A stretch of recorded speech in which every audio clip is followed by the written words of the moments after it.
नमस्कार दोस्तों, स्वागत है आप सभी लोगों का हमारे कुशवाहा स्टॉक एनालिटिक्स में। तो दोस्तों आज हम सीखेंगे कि मनी मार्केट इंस्ट्रूमेंट क्या होता है।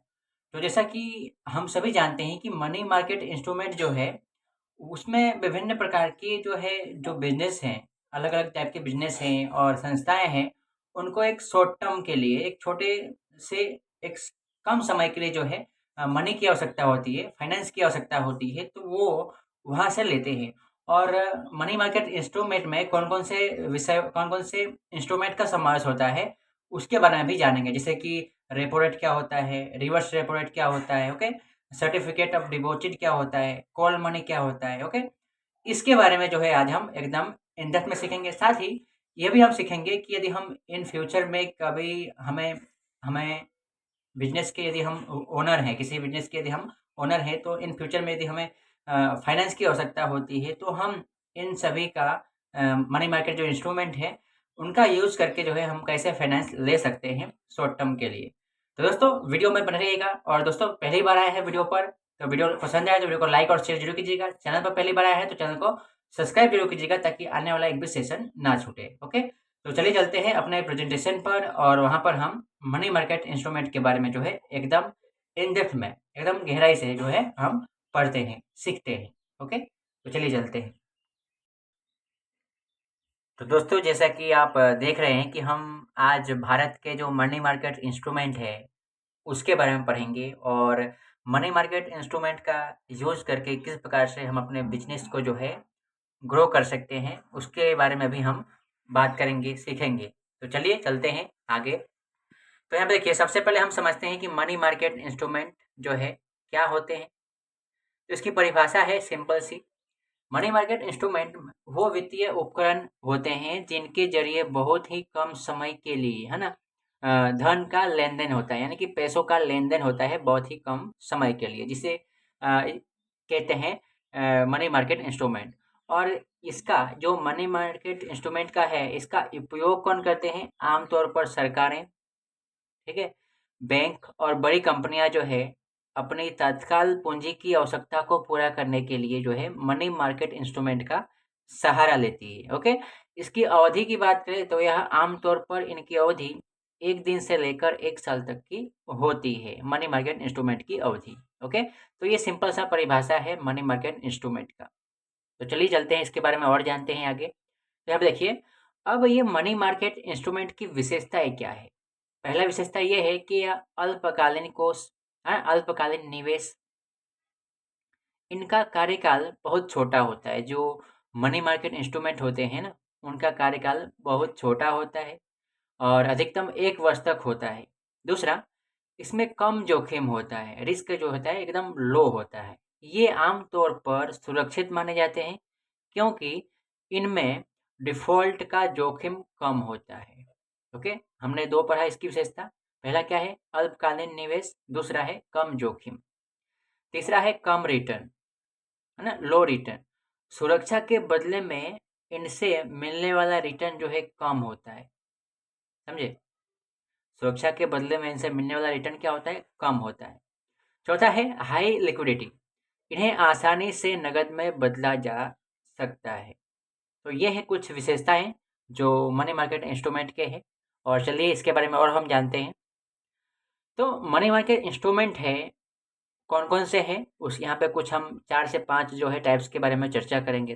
तो पहला है ट्रेज़री बिल्स, है ना? जिसको संक्षेप में टी बिल्स भी कहते हैं। तो यह भारत सरकार द्वारा जारी किया जाता है टी बिल्स को। यह 91 91 दिन, 182 दिन और 364 दिन की अवधि में इस अवधि के लिए होते हैं, ओके?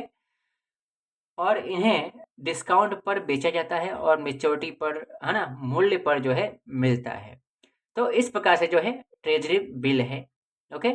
और दूसरे इंस्ट्रूमेंट की बात करें तो दूसरा इंस्ट्रूमेंट है, देखिए यहाँ पे ट्रेज़री बिल को हम थोड़ा-सा इन डेप्थ में सीखते हैं, आइए। तो हमने यहाँ पे देखा कि यह भारत सरकार के द्वारा जारी किया जाता है, निर्गमित किया जाता है। इसकी अवधि क्या होती है? 91 दिन, 182 दिन और 364 दिन। यानी कि ये जो इसकी जो ट्रेज़री बिल है, इसकी मैच्योरिटी का जो अवधि होती है, कम से कम 91 दिन होता है, फिर 182 दिन होता है, फिर 364 दिन होता है। इस प्रकार से इन शॉर्ट में समझे तो। इसके बारे में और इन डेप्थ में जाने तो यहाँ पे देखिए क्या होता है। टी बिल्स भारत सरकार द्वारा जारी किए गए अल्पकालिक सरकारी बॉन्ड होते हैं। अल्पकालिक सरकारी बॉन्ड, ठीक है, जिनकी अवधि 1 वर्ष से कम होती है। जो ट्रेजरी बिल्स होते हैं उनकी अवधि 1 वर्ष से कम होती है। इनका उद्देश्य क्या है? जो ट्रेजरी बिल्स है इनका उद्देश्य सरकार की शॉर्ट टर्म जो धन की ज़रूरतों को पूरा करना होता है। ओके? इन्हें आरबीआई यानी कि रिज़र्व बैंक ऑफ इंडिया द्वारा नीलामी के माध्यम से जारी किया जाता है। ओके? तो हमने यहाँ पे सीखा कि कौन जारी करता है, रिज़र्व बैंक ऑफ इंडिया के द्वारा, भारत सरकार के द्वारा किया जाता है। इसके बारे में और हम जानकारी लेते हैं कि इसकी जो टी बिल्स है, इनकी अवधि जो है कितने दिनों के होते हैं, ये तो हमने पहले ही देख लिया। ओके? 91 दिन, है ना? लगभग 3 महीने, फिर 182 दिन, 6 महीने, फिर 364 दिन के लगभग 1 वर्ष के होते हैं। तो इस प्रकार से जो है ट्रेजरी बिल्स के अवधि होते हैं, समय होते हैं मैच्योरिटी की। ओके? तो यहाँ पे देखिए, अब ये टी बिल्स है, ये कैसे काम करता है, ये भी तो जानना ज़रूरी है। तो टी बिल्स को डिस्काउंट पर बेचा जाता है ना? और फेस वैल्यू पर जो है रिडीम किया जाता है। उदाहरण के तौर पर समझें तो 91 दिन का जो एक टी बिल है, उसकी फेस वैल्यू जो है 100 रुपया है। सरकार इसे कितने रुपए बेचेगी? 90 यानी कि 97 रुपये पर जो है बेचती है। ओके? निवेशक इसे 97 रुपये में खरीदता है और 91 दिन बाद जब मैच्योरिटी होती है तब जो है 100 रुपया जो है पाता है। समझे बात? इस प्रकार ये जो 3 रुपये का जो उसका मुनाफा होता है, रिटर्न होता है 3 रुपये का, टी बिल्स पर कोई कूपन या ब्याज नहीं मिलता, लेकिन छूट के कारण लाभ होता है। तो इस प्रकार से जो है ये टी बिल जो है काम करता है। एकदम आसान है, कोई दिक्कत नहीं है। यदि आप चाहें तो इसको वीडियो को पॉज़ करके जो है पढ़ सकते हो। इसे आप नोटबुक में अपने नोट कर सकते हो। ओके? तो आइए और जानते हैं। तो टी बिल्स की विशेषताएँ क्या हैं? आइए उसको पढ़ते हैं। तो पहली विशेषता क्या है? जारीकर्ता कौन होता है? आरबीआई होता है, भारत सरकार। अवधि तो हमको पता चल गया कि 91 दिन होता है, 182 दिन होता है और 364 दिन। ठीक है? और ये डिस्काउंट पर बेचे जाते हैं, है ना? और उसके आगे है ब्याज। सीधे नहीं मिलता, नो, इसमें ब्याज नहीं मिलता, बल्कि छूट से हमें क्या होता है, डिस्काउंट से हमें क्या लाभ मिलता है। सुरक्षा की बात करें तो यह बहुत ही सुरक्षित जो है गवर्नमेंट है, गवर्नमेंट का सपोर्ट होता है, सुरक्षा है। तरलता की बात करें तो यह अधिक जो है हाई लिक्विडिटी होता है। तो इस प्रकार से जो है टी बिल्स की जो है यहाँ पे विशेषताएँ हमने यहाँ पे देखा। ओके? तो आइए इसके बारे में और जानते हैं कि टी बिल्स में कौन निवेश करता है, ठीक है? टी बिल्स में कौन निवेश करता है, इसके बारे में जानते हैं।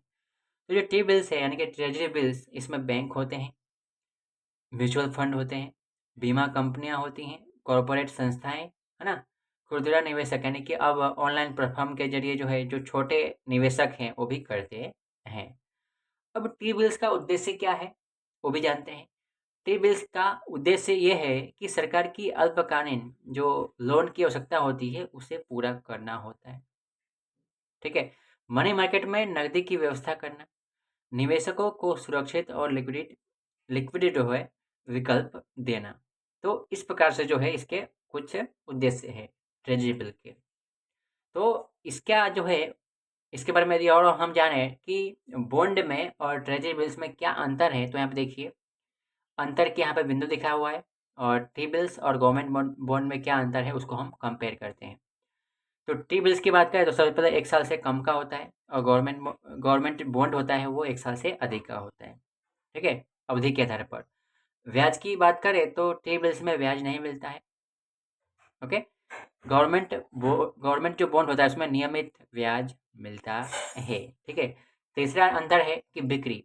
इसमें छूट पर यानी कि डिस्काउंट पर बेचा जाता है और गवर्नमेंट बॉन्ड जो है वह फेस वैल्यू यानी कि प्रीमियम पर जो है बेचा जाता है।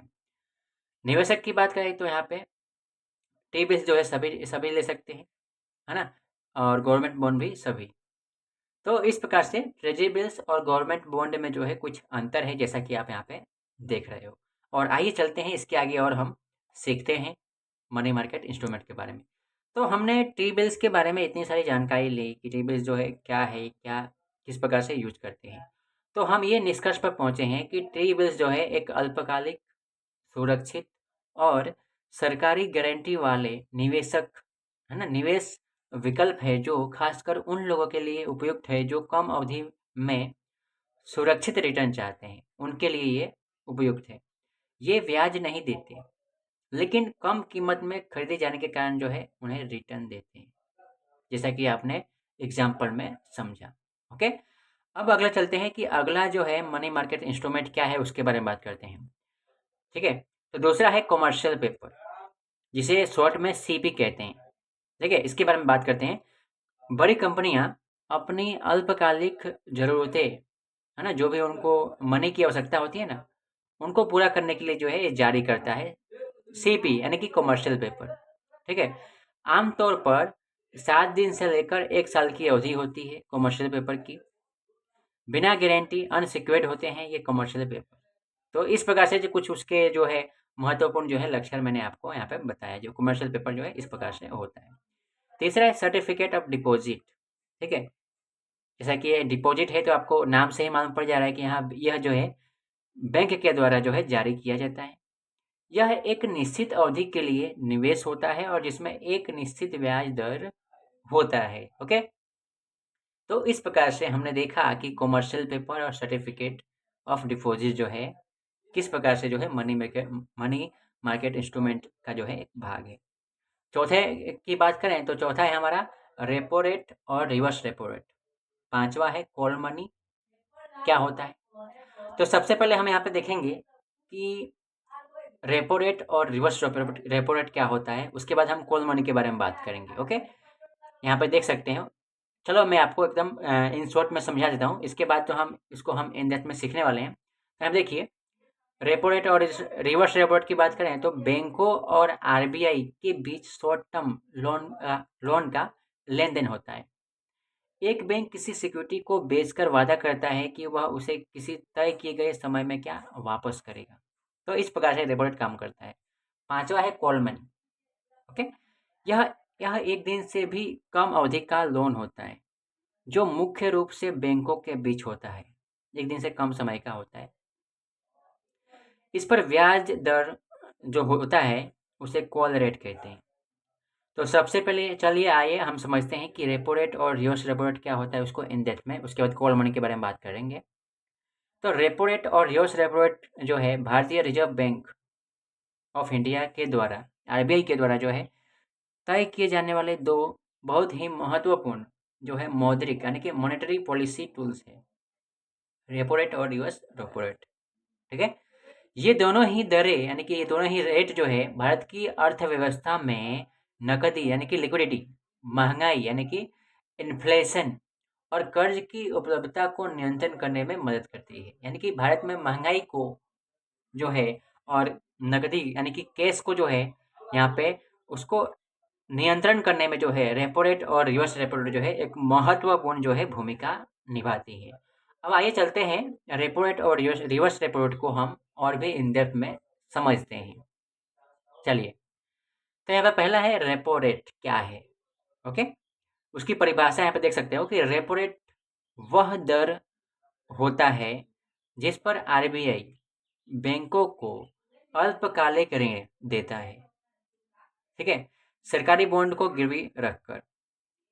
सिंपल सा परिभाषा है। रेपो रेट का मतलब ये होता है कि आरबीआई, है ना, जिस किसी बैंक को लोन चाहिए, ठीक है, तो उस बैंक को जो है शॉर्ट टर्म के लिए लोन देता है सरकारी बॉन्ड को गिरवी रखकर, उसे कहते हैं रेपो रेट। उदाहरण के लिए समझे तो अगर किसी बैंक को पैसों की ज़रूरत है, ठीक है, कई बार ऐसा होता है कि जब बैंक में कैश की कमी हो, ठीक है, अब एक एग्जाम्पल के तौर पर समझिए कि किसी बैंक में कैश की कमी हो और वहाँ पे कैश निकालने वाले की संख्या जो है ज़्यादा है, आ रही है, और वहाँ पे बैंक मैनेजर ऐसा कहे कि हमारे पास कैश नहीं है, तो वहाँ पे क्या होगा, उस बैंक की जो है साख के ऊपर जो है खराब इंप्रेशन पड़ेगा, इज्जत के ऊपर जो है खराब इंप्रेशन पड़ेगा, और वहाँ पे जो उस बैंक में जो खाता धारक है, उनको एक मन में ऐसा होगा कि इस बैंक की जो सर्विसेज जो है अच्छा नहीं है।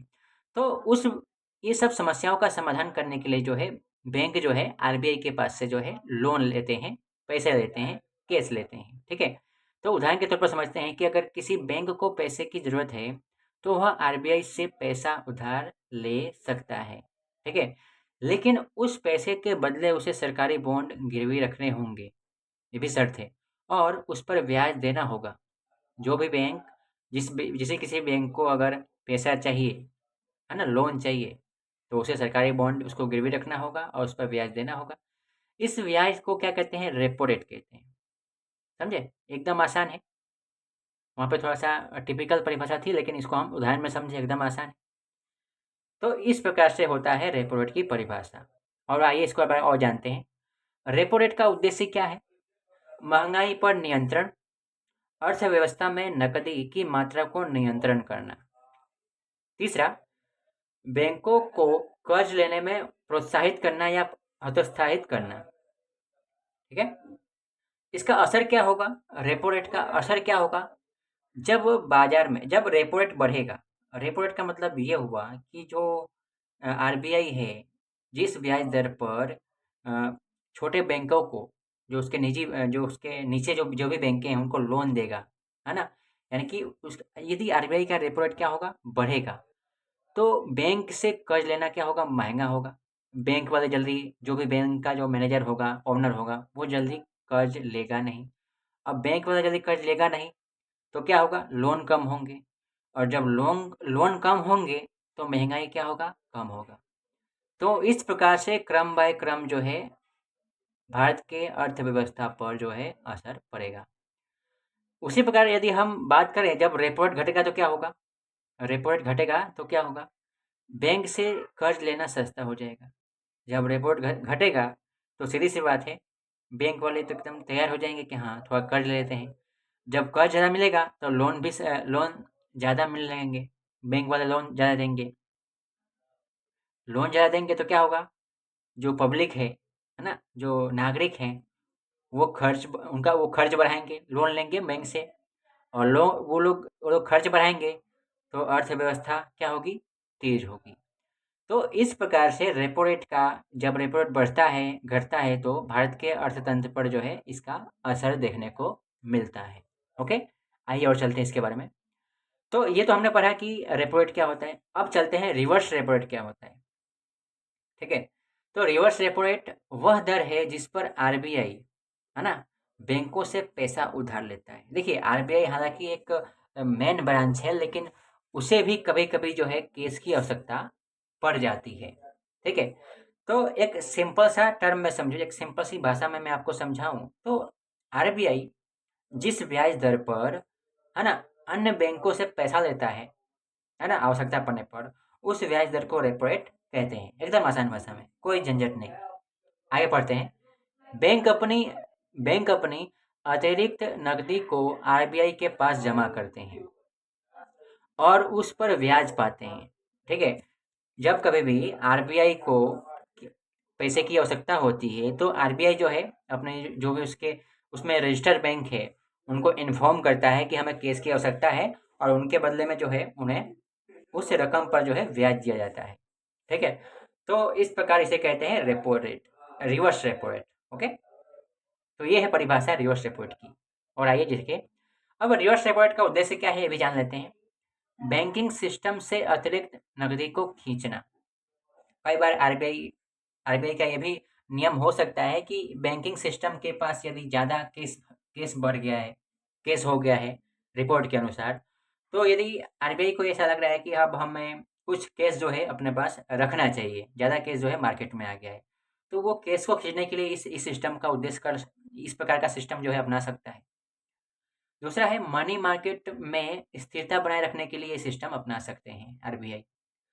और इस प्रकार से रिवर्स रेपो रेट अगर बढ़ेगा, घटेगा, तो क्या पड़ेगा अर्थतंत्र में, जो है उसका प्रभाव क्या पड़ेगा उसको जानते हैं।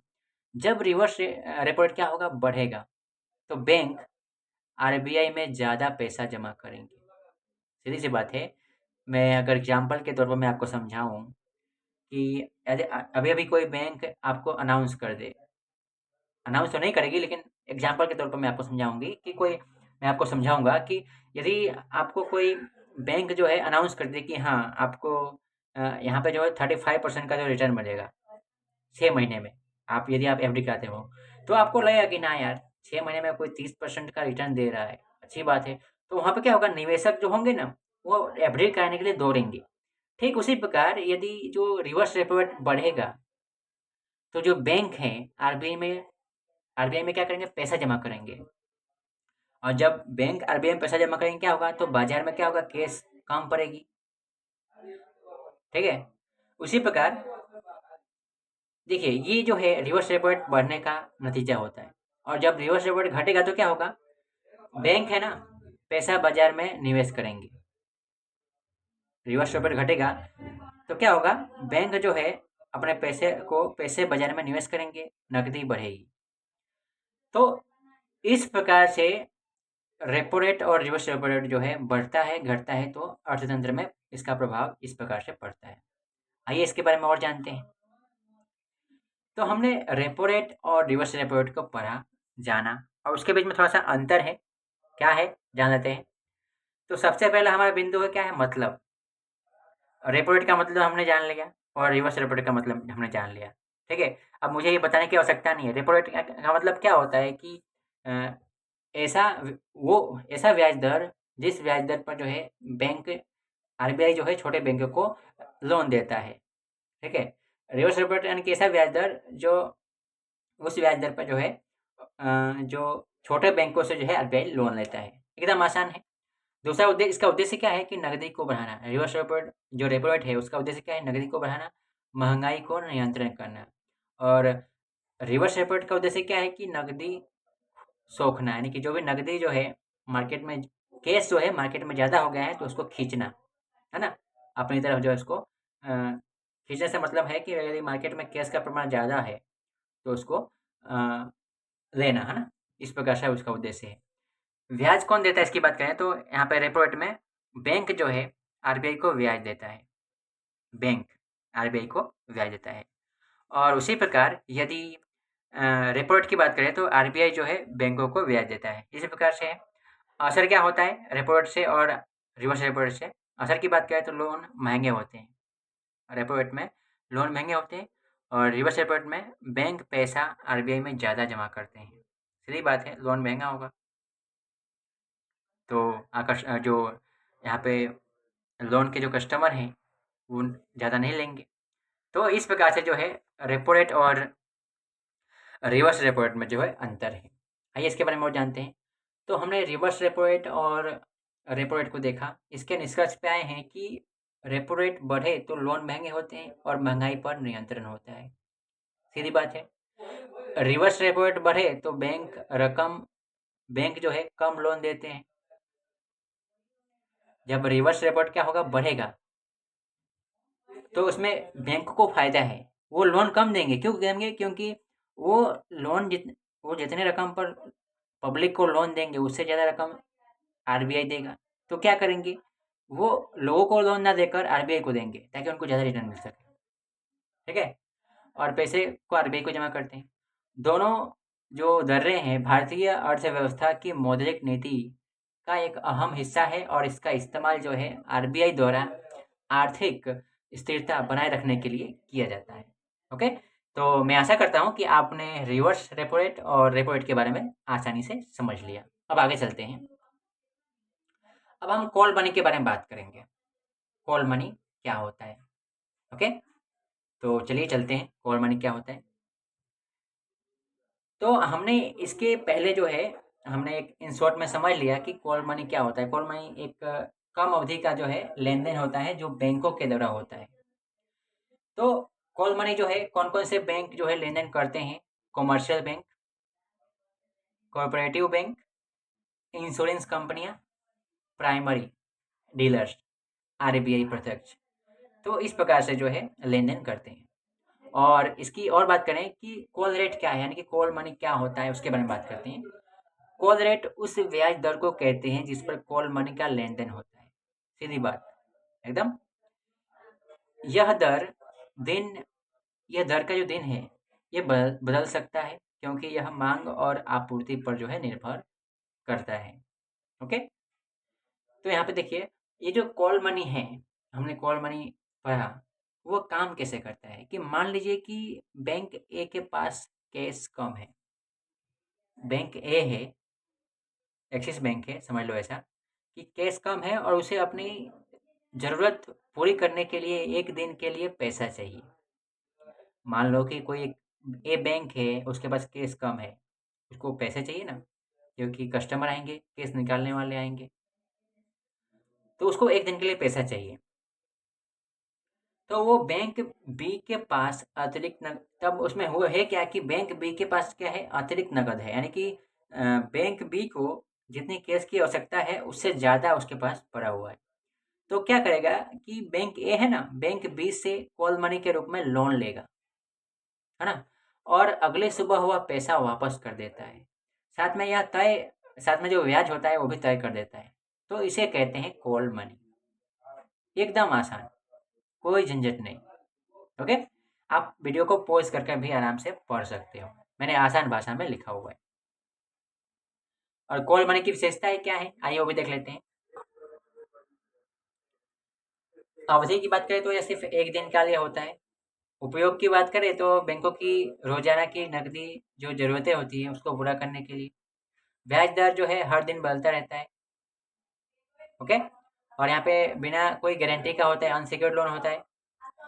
नियंत्रण की बात करें तो बाजार में जो लिक्विडिटी होती है, उसको नियंत्रित करने में क्या मदद करता है। तो इस प्रकार जो है कॉल मनी की विशेषताएं हैं। ओके, अब कॉल मनी का उद्देश्य क्या है वो भी जान लेते हैं। बैंकों को अल्पकालिक जो नकदी है का सहायता देना, बाजार में लिक्विडिटी बनाए रखना, मनी मार्केट में ब्याज दरों का संतुलन बनाए रखना। इस प्रकार से जो है कॉल मनी का उद्देश्य होता है। ओके, और यहाँ पे देखिए एक और है नोटिस मनी। एकदम आसान परिभाषा है, कोई झोल नहीं है। यहाँ पे आप समझोगे आराम से तो समझ में आएगा। कॉल मनी का मतलब देखिए, कॉल मनी और नोटिस मनी के बीच में अंतर है। कॉल मनी 1 दिन के लिए व्यवहार होता है और नोटिस मनी जो होता है 2 से 14 दिनों के लिए व्यवहार होता है बैंकों के बीच। तो उसे नोटिस मनी कहते हैं। एकदम आसान है, कोई कठिनाई नहीं है। तो हमने मनी मार्केट इंस्ट्रूमेंट में कॉल मनी को समझा। ओके, तो कॉल मनी मार्केट का एक बेहद महत्वपूर्ण हिस्सा है जो बैंकों को रोजाना की नकदी जरूरतों को पूरा करने में मदद करता है। इसकी अवधि 1 दिन की होती है और यह बिना किसी सुरक्षा यानी कि अनसिक्योर्ड के लिए लिया जाता है। कॉल रेट के जरिए हम यह भी समझ सकते हैं कि उस समय बाजार में नकदी की स्थिति कैसी है। अगर रेट ज़्यादा महंगा हो तो मांग ज़्यादा है, अगर रेट कम हो तो नकदी की उपलब्धता अधिक है। इस प्रकार से हम समझ सकते हैं। ओके, तो ये रहा कॉल मनी और नोटिस मनी का जो है हमने निष्कर्ष निकाला कि क्या असर पड़ेगा। अब आइए चलते हैं आगे देखते हैं। तो ये जो मनी मार्केट है, हमने देखा कि मनी मार्केट में अभी तक क्या से देखा हमने जगह, हमने देखा कि सर्टिफिकेट ऑफ डिपॉजिट क्या होता है, ट्रेजरी बिल क्या होता है, कॉल मनी क्या होता है ना? फिर और हमने मनी मार्केट इंस्ट्रूमेंट के बारे में देखा। तो इसका उद्देश्य क्या है? मनी मार्केट का जो हमने इतने सारे इंस्ट्रूमेंट देखा, उसका उद्देश्य क्या है? उद्देश्य ये है कि बाजार में लिक्विडिटी बनाए रखना, सरकार और कंपनियों की अल्पकालिक वित्तीय जरूरतें को पूरा करना। तीसरा, मौद्रिक नीति यानी कि मॉनेटरी पॉलिसी को लागू करने में मदद करना। तो ये जो है मनी मार्केट का उद्देश्य है। ओके, अब हम मनी मार्केट कंक्लूजन पर आ गए हैं इस टॉपिक पर, और हमने इस प्रकार से जो है इतनी सारी जो है हमने टॉपिक को आज डिस्कस किया। तो मनी मार्केट इंस्ट्रूमेंट एक सुरक्षित और लिक्विड जो है विकल्प होते हैं अल्पकालिक निवेश के लिए। ये अर्थव्यवस्था के लिए एक मजबूत नींव तैयार करते हैं ताकि संस्थाएं अपनी तात्कालिक जो लोन की आवश्यकता होती है ना, पैसे की आवश्यकता होती है, उसको पूरा कर सकें। तो दोस्तों आज हमने ये सीखा कि मनी मार्केट इंस्ट्रूमेंट क्या होता है, इसमें कौन-कौन से इंस्ट्रूमेंट का समावेश होता है। ओके, यदि हम रिवीजन कर लें तो सबसे पहले हमने क्या सीखा? ट्रेजरी बिल, ठीक है? फिर कमर्शियल पेपर, फिर certificate of deposit, call money देखा। ओके, इस प्रकार से हमने देखा रिवर्स रेपो रेट, क्रम बाय तो नहीं हो पाएगा। तो इस प्रकार से हमने देखा। तो दोस्तों आज के लिए इतना ही, मिलते हैं एक अगले सेशन में। तब तक के लिए जय हिंद, मिलते हैं, स्टे सेफ।